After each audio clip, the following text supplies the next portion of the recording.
Hello మమ్మ, welcome to my channel. రీసెంట్గా విజయవాడ వెళ్ళానండి. విజయవాడ దుర్గమ్మ తల్లిని దర్శించుకోవడానికండి.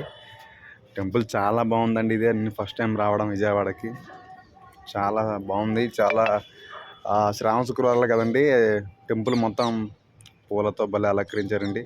పక్కనే ఉన్న మనం ప్రకాశం బ్యారేజ్కి వెళ్ళానండి. ప్రకాశం బ్యారేజ్ చాలా పురాతనమైన కట్టడం అండి. సో చూడడానికి చాలా బాగుంది. కృష్ణానది చూడండి ఎంత బాగుందో. కృష్ణానదిని చూస్తుంటే నాకు కృష్ణ మూవీలో రవితేజ చెప్తారు కదండి, కృష్ణానదిలో పారేది నీరు కాదు నీ నెత్తురు అనే డైలాగ్ నాకు కృష్ణానదిని చూడగానే గుర్తొచ్చిందండి. మీ అందరితో షేర్ చేసుకోవడానికి నాకు ఎంతో ఆనందంగా ఉంది. ప్రకాశం బ్యారేజ్ నేను వెళ్ళే టైంకి గేట్లు ఎత్తారండి. చూడండి నీరు ఎలా ప్రవహిస్తుందో. మొత్తం బ్రిడ్జ్ వాటర్ అవతల ఉన్న మంగళగిరికి ఉన్నాడండి. అంతా బాగుందండి. ఎర్లీ మార్నింగ్ వెళ్ళా, చూడడానికి చాలా బాగుందండి. మరిన్ని వీడియోల కోసం మన ఛానల్ని సబ్స్క్రైబ్ చేసుకోండి మామ. అలాగే వెళ్ళే ముందు లైక్ వేసుకోండి మామ, అండ్ షేర్ చేయండి మామ, ప్లీజ్ మామ.